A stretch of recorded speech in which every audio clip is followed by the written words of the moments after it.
So we'll discuss tonight a little about Moshe breaking the luchos, the tablets. We all know that when Moshe came down and he saw the Jewish people worshiping the golden calf, so he got very upset and he broke the tablets. In fact, there are different opinions in the Medrash if that's exactly what happened. Some opinions are that they became so heavy, the letters left, and therefore he dropped it because he couldn't hold it. But we'll just go with the standard explanation that Moshe broke the luchos. Moshe broke the tablets. So the question is, and then we know he went back up and he brought down the luchos shniyos. He brought down the second tablets. So the question, the Gemara, the Bavli, the Yerushalmi, they wrestle with is, whatever happened to the shivrei luchos? Whatever happened to those broken luchos? Not so much where are they today, that's a separate historical discussion, but where are they, what happened at the time? And as well as we know, the Torah ends, Le'enei Kol Yisrael. The Torah ends that when Moshe Rabbeinu is finishing off, well, it's the death of Moshe Rabbeinu. It talks about the last 8 psukim, verses in the Torah, talks about Moshe's death and his accomplishments. So you expect the Torah should end on a high note. It's talking about all Moshe's great deeds. He took the Jews out of Egypt. He took them to Mount Sinai. He took them 40 years in the Midbar. All over he took them, and all the miracles. So you expect the Torah to end on a high note, yet it ends Le'enei Kol Yisrael. And Rashi tells us Moshe breaking the luchos, Moshe breaking the tablets. What kind of end to the Torah is that? It seems like anticlimactic. Like, is that a good thing? Like Moshe broke the luchos. So what exactly is the Torah ending on that note? There are many reasons, but one I've heard in the name of Rav Gifter, heard in the name of the Chasam Sofer, and others, is that because it shows the greatness of Moshe Rabbeinu. Moshe Rabbeinu didn't know that there'll be a second luchos.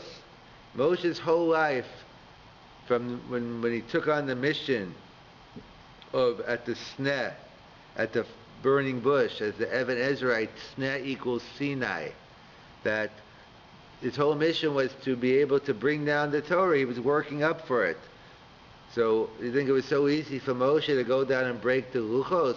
I can imagine someone's writing a Havdil, a PhD, and let's say they know there are a couple of things wrong, but no one else will know the difference. But if I could put it in, it'll make my thesis look even better, and no one has a clue what I'm writing anyway, so I could get away with it. But Moshe believes in intellectual honesty, and he realized that this isn't the time if they're worshipping the idols, the calf, or at least the appearance of Avodah Zarah. That's the Machlokes Rashi and the Ramban in general, whether they actually worshipped idols or just they didn't. It was another Aveira. But the point being is the greatness of Moshe Rabbeinu. He was able to destroy his whole life's work, L'man ha'emes, for the sake of the emes, for the sake of truth, and therefore that's the great leader of Moshe Rabbeinu. But that's why the Torah ends with it. But getting back, so what happened to the luchos? So it reminds me, actually, I remember seeing a comic strip many years ago. Many years ago. But obviously I still remember it, so I must have liked it. And it happens to be, it was in Hebrew, because that's how I remember the story. But this story could be true about many places in North America as well. I'm just saying it over the way I heard it. You could change it to and to fit any place. But It happened in Israel, Eretz Israel, and the ministry was going around, the Ministry of Education was going around checking on the level of education in different places in Israel. And so one of the ministers comes into the school, let's assume it's an elementary school, I guess a 6th, 7th grader, let's say. He goes over, he sees a nice little boy in the hall, and he goes over to him and to the little kid, we'll call him Chaim Yankel, and he said, Yeled, Mishi Beretz Haluchos, child, who broke the tablets? So this little kid sees this stranger, this older man he never saw before. He gets very nervous. He says, Lo ani, not me, I didn't do it. So the ministry, this minister of education, he's thinking, wow, I heard that they don't know anything in this school, but the kids don't even know that Moshe Rabbeinu broke the luchos. This is ridiculous. He goes running to the teacher. He said, you know what, I just met Chaim Yankel in the hallway, and I heard you're his Rebbe, and I asked him a simple question of, Mishi Beretz Haluchos, who broke the tablets? And the Chaim Yankel said, Lo ani, not me. So the teacher said, you know what? I know Chaim Yankel for 7, 8 years. I know the family. He's a very honest boy. If he said he didn't break the luchos, you could believe him. So the guy's going crazy now. It's one thing the kids don't know anything. The teachers don't know anything. He runs into the principal's office and starts screaming, Skandal, skandal. I'm going to do it. And then the principal's getting fed up. He starts going over the whole story. The principal's getting fed up with this guy. He says, just tell me how much they cost. I'll pay you and get out of here. So the point being is, the point we're going to discuss tonight is not about that school, but about what happened to the Shivrei Luchos. What happened to the broken Luchos, the broken tablets? So there's actually a discussion in the Jerusalem Talmud, the Babylonian Talmud, whether there are two possibilities, or two that they bring down, whether the broken tablets got put in their own ark, their own Aron Kodesh, or did they get put in to the ark which had the second and complete tablets? So that's a discussion in the Gemara and the Yerushalmi. So the issue is, my nafkamina, what's the practical difference?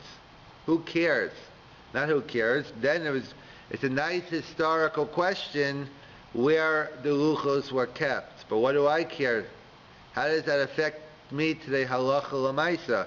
The Gemara always gives us practical cases. Like the Gemara raises the question of what happened. The Jews, the Gemara in Chulin, and Daf Yud Zayin, the Gemara talks about Chazri de Chaderi, that basically the Jews, when they were in Eretz Yisrael conquering the land, again, there's a whole discussion about the parameters of the law, but they were able to eat treif. So the Gemara, that's one thing. And then there's a discussion in the Gemara that when the Jews entered the land of Israel, they had to do shchita, they had to do the slaughtering process, like the way we know it today. But during the time in the Midbar, they didn't have to. They had a discussion if they had to do nothing, they had to do a little bit, but whatever they had to do, they didn't have to do the full 9 yards, the full shchita. So the Gemara's question is, what happened to the leftover meat? If there was leftover meat in the Midbar, which was kosher, and now they're going into the land of Israel, and they can't eat this now they have to do the laws of slaughtering. Are they allowed to eat this meat or not? Do I say now that since they didn't slaughter it, I can't? Or no? Do you do the grandfather clause that it was kosher before, it stays kosher? That's not my. That's a whole separate class on this, which I've given before, and I'll probably touch on this topic again in the future. But that's not my point for here right now. The point right now is the Gemara asked, so the Mefarshim want to know, who cares? What's the difference? Do we have any of this meat left today that we're going to eat it and we have to know if it's kosher? What's the difference whether it was kosher? It's a good shiloh then, but why is the Gemara telling it to be about... And the Rishonim, the Rush comes up with the reason why we need to know. So similarly here, why is the Gemara telling us, why is it relevant to me today that where the luchos were? So before I answer the question, we have to go into a little background information. The different levels of sanctity. We know there's something called guf HaKedusha, something which is has inherent value, like a Sefer Torah, Tefillin, Mezuzah. And then there's something called Tashmishe Kedusha, something which is used to, let's say, to cover up, that comes in contact with the Sefer Torah, comes in contact with the Mezuzah, comes in contact with the Tefillin. So the mantle, the cover on the Sefer Torah, that's Tashmishe Kedusha. The black boxes which are touching the cloth in the Tefillin, so that's Tashmishe Kedusha. And then there's a third level, either what they call Tashmish to Tashmish. It's the next step. That you only touch Tashmishe Kedusha. You don't let's say, let's assume you put the Torah cover, let's say you only put the Torah on this table when the cover is on it. So therefore this would be Tashmish to Tashmish. This would be one removed. So, or Tashmishe Mitzvah as it's known. Like we have shofar, lulav. So when you're doing the mitzvah, it has Kedusha. But when you finish, it doesn't have Kedusha. So what's the difference whether something is in Tashmishe Kedusha or Tashmishe Mitzvah? Tashmishe Kedusha nikvarin, ta'an kfura. Tashmishe Kedusha must be buried, like the mantle of a Sefer Torah. But Tashmishe Mitzvah may be thrown out.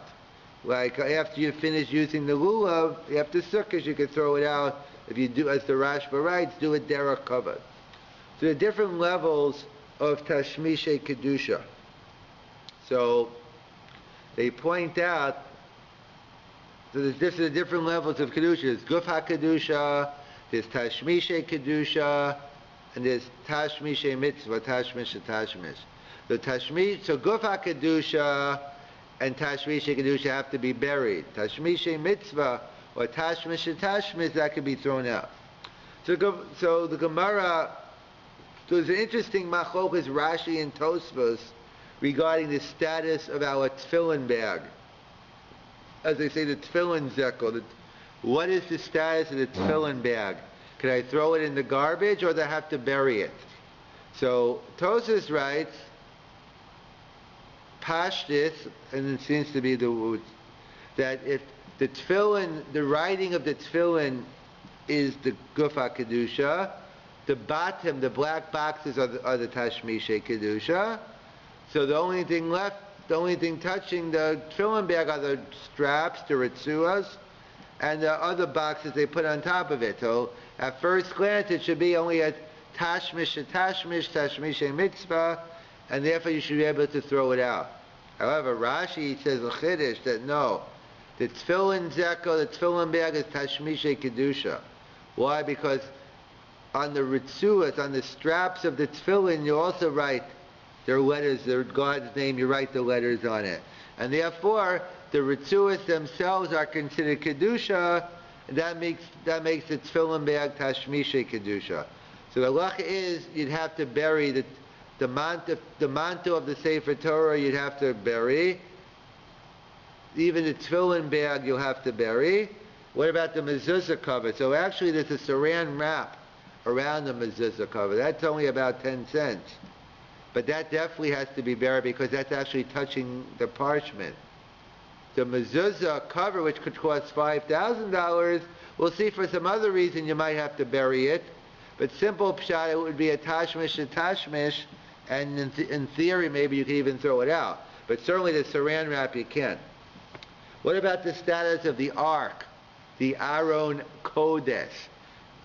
So I would have thought the ark would only be a tashmish because the Torah is always put in with the mantle, and then so the Torah itself is never touching the Aron Kodesh. So I would have thought it's only a tashmishe mitzvah or tashmishe kedusha, tashmish. Yet the Gemara says it's tashmishe kedusha. Why is it tashmishe kedusha if the Torah never touches? There's an interesting Karban Nisana which writes that back in the Bisman HaMishnah and Gemara, we weren't as rich as North America. So there was only one mantle, one cover they used to leave out. And whichever Torah they took out, then they put the cover on. But inside the ark, that was put in with the Torah. So by Bisman HaZeh, the Karban Nisana writes that we all have Torah covers. The ark does not have the status of a tashmishe kedusha.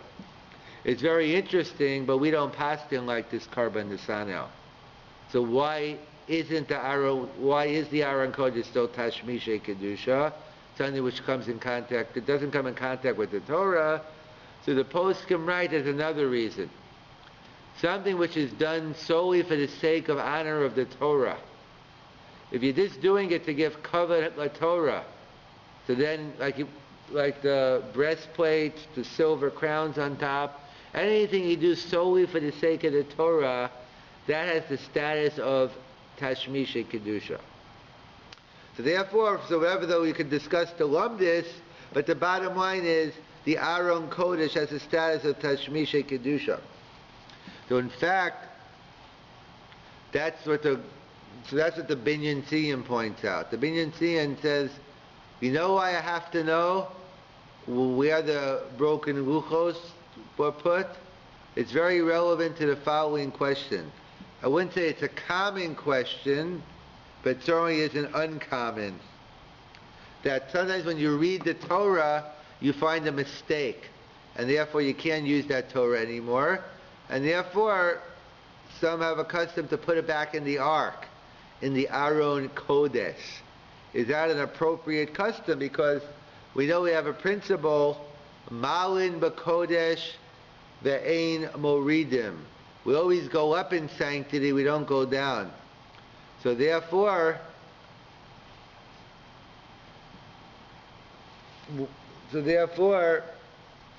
how could you put a puzzle Sefer Torah in the ark? Just like if on Simchas Torah, the Mishnah writes you shouldn't leave, when the ark is empty, you shouldn't put something else in, like a chumash, because it feels lonely. That's in violation of the principle of Malin b'Kodesh ve'ein moridim. Like we put on talis every morning first, then tefillin, because we always go up in kedusha, then we go down. So the question is, how do we put the Sefer Torah, this puzzle Sefer Torah, back into the ark? So the Binyan Tzion says it depends on this question. What happened to the broken tablets? If the broken tablets were put into their own ark, that means they weren't allowed to be put together with the full tablets. And if that's the case, then the broken tablets are equal to a non-kosher Torah scroll, and therefore you would not be able to put a puzzle Sefer Torah back into the ark. But if the shivrei luchos, if the broken tablets will put back together with the full ones, so then you will be able to put our Sefer Torah that's not kosher now, we would be able to put it back in the ark together with the kosher ones. So we paskin that we do put our puzzle Sefer Torah back in the ark. So therefore, we assume that the broken luchos were put together with the luchos. And that's why we do it, that's our assumption. But the Karban Nisano, but he's assuming the only reason you're allowed to put the puzzle Sefer Torah back in the Sefer Torah, back into the Ark, is because the Ark only has status of a Tashmish, the mitzvah, something which is only used for mitzvah or Tashmish and Tashmish. Then no, we assume that a puzzle Sefer Torah, a non-kosher Sefer Torah, has the same status of a kosher Sefer Torah in terms of its holiness. You might not be able to use it for Kriyas HaTorah, but it still has the status of being Guf HaKedusha. So the question is, how do I know that it retains its status?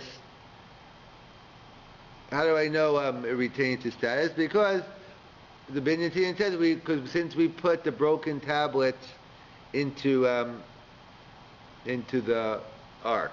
In fact, Rav Soloveitchik always points out, in other words,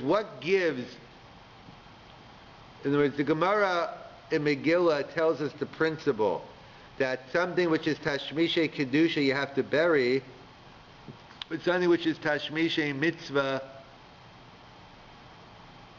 you can throw out. But the Gemara never gives us the reason behind it.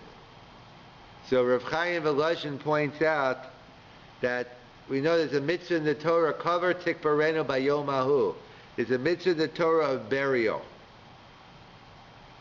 So we know that you have to be buried. But why do you have to be buried? So Rav Chaim Volozhin points out is because we know that what gives something kedusha? It's the Torah. Like what's Guf HaKedusha? Sefer Torah, Tefillin, and Mezuzah. So what gives us, a Jew, why are we kadosh? Because we learn Torah. In other words, why is there an obligation, not that you can't, but why is there an obligation to bury a Jew, but you're not obligated to bury a guy? A guy could do cremation or some other means, because it's not because we have 613 mitzvahs and they have 7, it's because we have Torah. And that's why the Rav Chaim Volozhin points out, the Gemara in the Nida tells us that before a person's born in the fetus, an angel comes down and teaches you the whole Torah. Fortunately or unfortunately, when you go out, it gives you a little pachi and you forget it all. But the point being is, it shows that every Jew is a Guf HaKedusha. Every Jew is holy. In fact, that's what the Welt always asks, that if that's true, we know we have a famous medrash that when Rivka was pregnant and she had a difficult pregnancy, Esav and Yaakov were fighting all the time. And the Medrash says when they passed by a house of idol worship, Esav went. When they passed by a house of Torah, Yaakov tried to get out. So the Welt asked, I understand why Esav tried to get out, but why was Yaakov trying to get out? We just said an angel was teaching him Torah. You had a Malach Hashem teaching him Torah. Where's he running to? So the Welt says, with a learning partner, with a chavrusa like Esav, you want out of there. It's not enough to have the best Rebbe, but you have to have the right environment. So we see you become a Guf HaKedusha by learning Torah. And that's what the Rav always point out. The Mishkan is always called Mishkan HaEdus. Because what gives the Mishkan its Kedusha? It housed the Luchos. It had an Aron Kodesh. It's only because it had Luchos in there that it gave it its Kedusha. And that's why later on Shlomo knew b'Nevuah. Shlomo HaMelech knew that the Beis HaMikdash wasn't going to last forever, and therefore the second temple would have a problem, so he built a little place to put, so they could put they could put the Luchos in during later on, they could house them, and therefore it would keep its Kedusha all the time. So we see the Kedusha is based on, our Kedusha comes from Torah and that's how we become a Guf HaKedusha. And how do I know this? Because the Gemara tells us in Brachas, be very careful. Be very careful how you treat a Talmud Chacham, an elderly Talmud Chacham, who forgot his learning because of sickness, dementia, or some other reason. Why do you have to be very careful to treat him properly? Because we learn from the Shivrei Luchos. We learn from the broken tablets. Just like the broken tablets weren't thrown out, but they were put together in the ark, just like we gave honor to the broken tablets, and we put them together with the tablets, so too you have to, as the Meiri writes, you have to treat a Talmid Chacham who forgot everything to someone who, like, he still knows it. And that's what we see, that it's what gives the Jew the Kedusha. It's the Torah that gives us a Kedusha. And as the Chasam Sofer points out, there are three different levels, three different types of Kedusha. We know there's Kedushas HaMakom, sanctity of place, like the Mishkan, the Shul. There's Kedushas HaZman, sanctity of time, like now Shabbos. Which one takes precedence? If there's a conflict between Kedushas HaMakom and Kedushas HaZman, what takes precedence? So we all know Kedushas HaZman takes precedence because we stopped building the Beis HaMikdash on Shabbos because Shabbos apparently is holier. However, we all know another halacha that if there's a Shabbos emergency, v'shambu b'nei Shabbos, better to desecrate one Shabbos, so you could keep many more. So we see a Jewish life takes precedence over Shabbos. So the Chasam Sofer says we see every Jew is more chashav than the Mishkan, because a Mishkan you can't build on Shabbos, the Beis HaMikdash you can't build on Shabbos, but a Jew you can desecrate the Shabbos for. So we see, where do you get its kedusha from? From Torah. And every Jew is chayiv in learning. It's not just for the rabbis or the people learning in Kollel. Every Jew is obligated to learn Torah. And if you don't believe me, and if you don't believe Chazal or rabbis, maybe you believe the IRS, the Internal Revenue Service. That's like equivalent to Revenue Canada.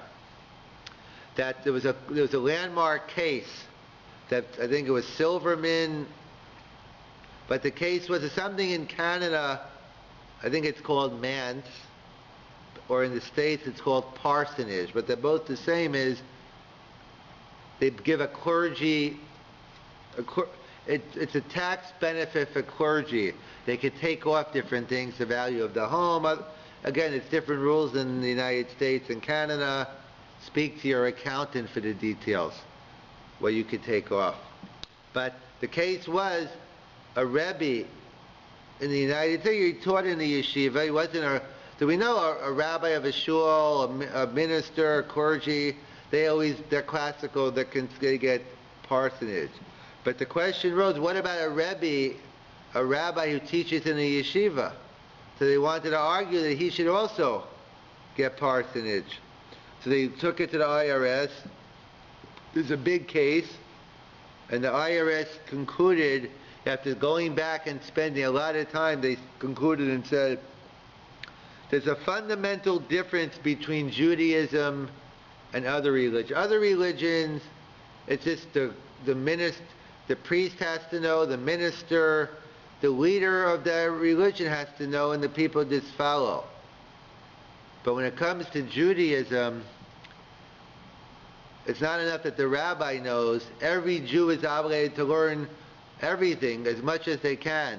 And therefore he permitted a Rebbe, it's a religious obligation, that every Jew should be learning Torah, and therefore even the IRS paskin that a Jew is obligated that every Jew is obligated to learn. That's the concept of the Aron. The Aron represents Torah, and therefore it's everyone's obligation to learn, and that's how we get a Gufa Kedusha, and that's why we have the same status as the Gemara tells us in Makis. How foolish these people are. They stand up for a Sefer Torah, they stand up for a Torah scroll, but they don't stand up for a Talmid Chacham, a walking Sefer Torah. He says how foolish it is because the Torah tells us to give 40 Makis, and the rabbis say 39, we'll only give 39. So the point being is that we all have to realize that the privilege and responsibility that we all are a Gufa Kedusha by learning Torah, and we have an obligation to continue learning every day, all the time, whenever time allots.